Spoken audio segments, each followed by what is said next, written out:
네, 오늘 첫 소식은 막 지방선거를 끝낸 미국 이야기로 문을 열어보겠습니다. 미국 뉴욕 선거 시장 선거에서 파란이 일어났습니다. 미국 자본주의의 심장, 그리고 9.11의 도시이기도 한 뉴욕에서 무슬림계 시장이 처음으로 탄생한 겁니다. 어떤 의미가 있는 걸까요? 오늘 조간들 일제히 보도를 했었는데요. 저희가 주요 내용들 살펴봐 드리도록 하겠습니다. 함께 보시죠. 중앙일보와 조선일보를 준비했습니다. 신문 바로 보겠습니다. 자, 중앙일보 한번 보시죠. 자, 맨해튼 좌파 맘다니, 강남 좌파랑 비슷한 느낌이 드시죠? 자본주의의 심장서, 사회주의 실험하겠다라는 이 맘다니가 뉴욕 시장으로 당선됐다는 걸 크게 보도하고 있습니다. 조선일보도 마찬가지입니다. 트럼프 당선 1년 된 날에 세 곳에서 선거 완패했다. 트럼프 대통령의 지금 정책에 대한 비판의 목소리가 선거를 통해서 표출되고 있는 걸 확인할 수 있는 대목입니다. 자, 어제 새벽에 있었던 바로 그 일 바로 시작하겠습니다. 트럼프 대통령 2기 취임 1년 만에 중간 심판을 받게 된 시장 선거에서 맘다니가 승리했습니다. 이번 당선으로 많은 타이틀을 가져가게 됐습니다. 자, 뉴욕시 최초 무슬림 그리고 20세기 최연소 시장이기도 합니다. 4년 전 하원에 당선된 정치 신인, 사실상 무명에 가까운 그런 신인이었는데 얼굴부터 보고 어떤 사람인지 확인해 보겠습니다. Thank you to those so often forgotten by the politics of our city. New York will remain a city of immigrants, a city built by immigrants, powered by immigrants.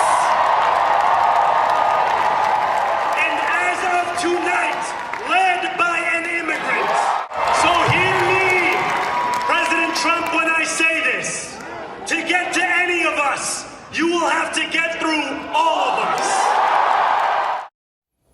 자, 이 맘단이라는 이 새롭게 당선된 뉴욕 시장은 정말 부르주아라고 합니다. 맨하튼 좌파라고 불릴 정도로 사실상 금수저 엘리트 출신이라고 합니다. 화면 보시죠. 9.11 도시 뉴욕에서 무슬림 시장이 탄생했습니다. 새 뉴욕 시장의 조란 맘다니, 34살, 91년생입니다. 굉장히 어립니다. 최연소 뉴욕 시장입니다. 그리고 인도계 무슬림, 자칭 민주적 사회주의자로 자신을 소개하고 있습니다. 2021년에 뉴욕주 하원 의원으로 정치를 시작했고 그때 처음으로 대중에 자신의 이름을 알렸습니다. 아버지는 아이비리그 콜롬비아대 교수이고요. 어머니는 또 영화 감독이라고 합니다. 그리고 보튼 칼리지 출신이고 연간 학비만 7만 달러에 들어가는 그런 1억 원에 달하는 그 좋은 학교를 졸업한 맘다니입니다. 자, 어제 선거 정화재 대변인님 어떻게 좀 평가하셨습니까?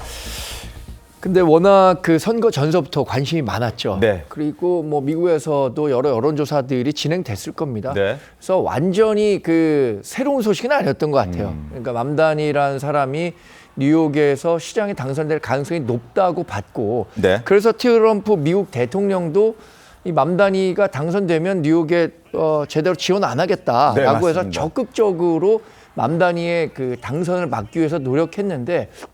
역시 선거에서 가장 중요한 것은 경제 문제인 것 같아요. 네. 맘다니가 얘기했었던 것이 뉴욕의 높은 물가, 이 임대료 이런 거 잡겠다라는 거 아니겠습니까? 네.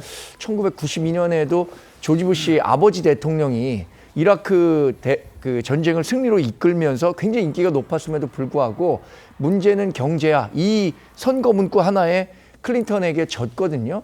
그러니까 지금 뉴욕에서 살고 있는 분들, 그 뉴욕 시민들이 느끼는 물가라든가 임대료 문제가 그만큼 심각했기 때문에 맘다니 시장이 무슬림이라는 일종의 핸디캡을 딛고도 당선을 할 수 있었던 것 아닌가. 네. 많은 사람들이 그런 평가를 하고 있습니다. 김상희 평론가님 어떻게 보셨어요?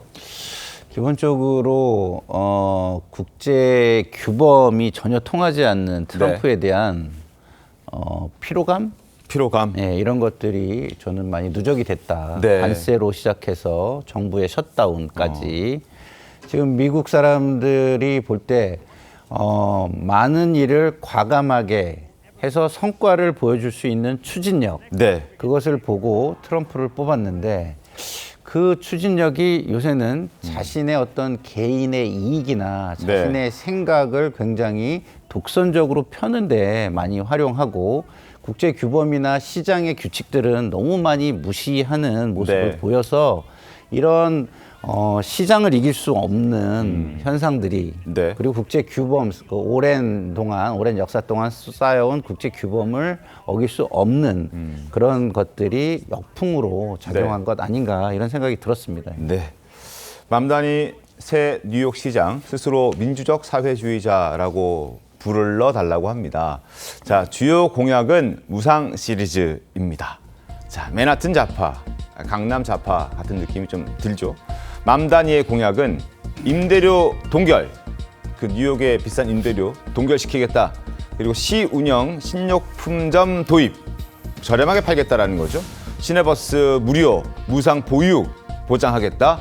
그리고 부자들에게 이렇게 무상으로 서비스를 제공하려면 세금이 필요할 텐데 그 부자들에게 그 부족한 세금을 물리겠다라는 정책을 펼치겠답니다. 김동호 대변인 어떻게 보셨습니까? 네, 전형적인 좌파의 정책을 전면에 내세운 것이죠. 네. 맨하탄 좌파라는 말을 듣는데 우리 시청자 여러분 강남 좌파라는 얘기는 많이 들어보셨을 것입니다. 뭐 결이 다르지 않습니다.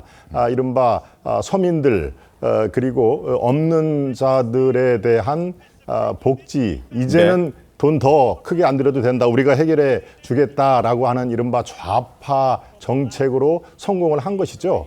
트럼프가 취임한 게 올해 1월 달 아닙니까? 네. 불과 1년도 안 돼서 트럼프의 권위주의에 대한 그 시민들의 분노가 저렇게 따끔한 경종을 치는 것 이상으로 사실상 트럼프에게 결정적인 어퍼컷을 냈다 하는 얘기인데요. 저도 뉴욕에서 연수를 했습니다마는 없는 사람이 뉴욕 맨하탄에서 사는 게 정말 힘듭니다. 이 렌트라든가 이런 게 감당을 못 하거든요. 저도 아주 쩔쩔맨 적이 있는데요.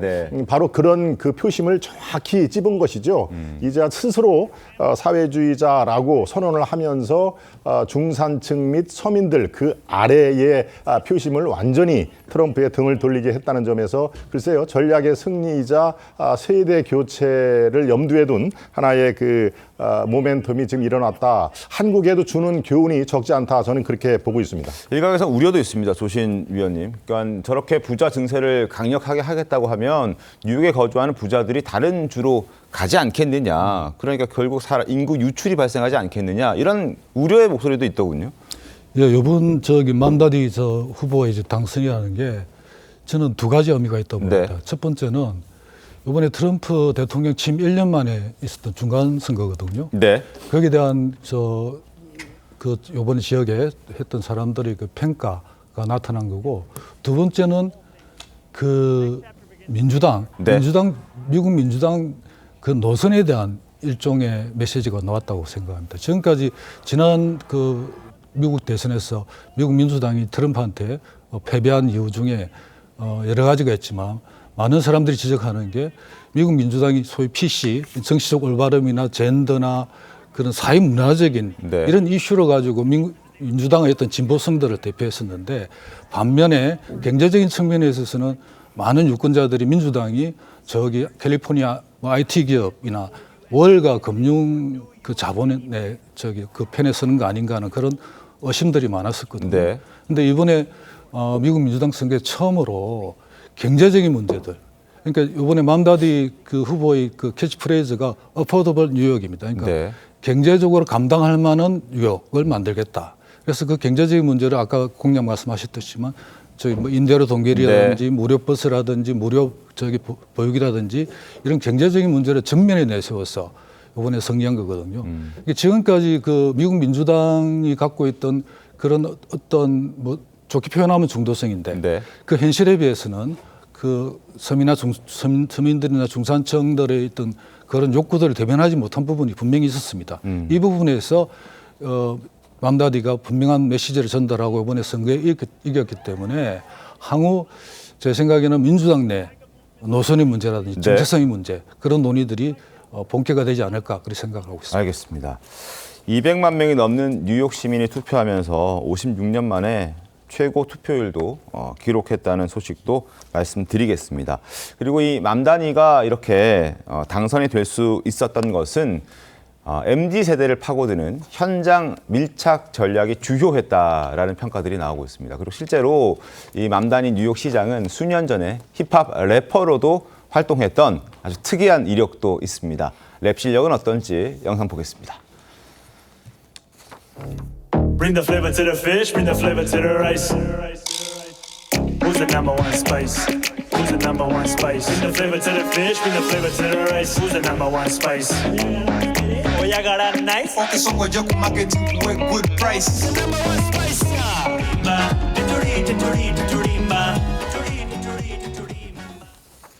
자, 그리고 맘다니의 인수위도 지금 눈에 띕니다. 그 인물들도 굉장히 눈에 띄는데, 자, 빅테크 저승사자로 불리는 인물들이 여기에 포함되어 있었다고 합니다.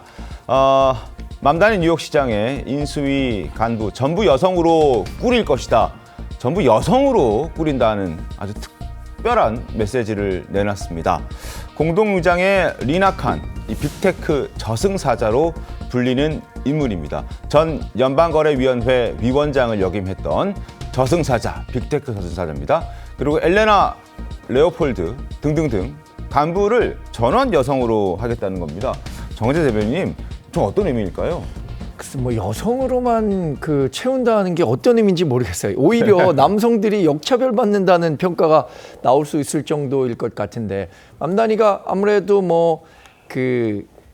무슬림이잖아요. 무슬림에서는 사실 여성들의 인권이 네. 굉장히 낮습니다. 네. 전반적으로.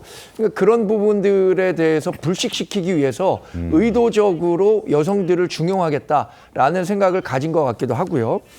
이 리나칸 전 FTC 위원장을 고용한 것도 저는 본인이 내걸었던 선거 공약과도 무관치 않다고 보는데, 네. 이분이 빅테크 기업들의 독과점 문제에 대해서 굉장히 엄격한 편이거든요. 그러니까 그런 문제들을 바로 잡고, 또 빅테크 기업이나 부자들에 대한 세금 문제를 세금을 많이 걷어서 뉴욕 전체 시민들의 복지 향상에 쓰겠다는 건데, 네. 저는 이런 생각은 합니다. 전체 미국에서 뉴욕이 아주 상징적으로는 큰 의미를 갖지만 네. 인구만 놓고 보면 그렇게 큰 곳이 아닙니다. 서울보다 인구수가 그렇습니다. 적더라고요. 800만 명 정도밖에 안 되거든요.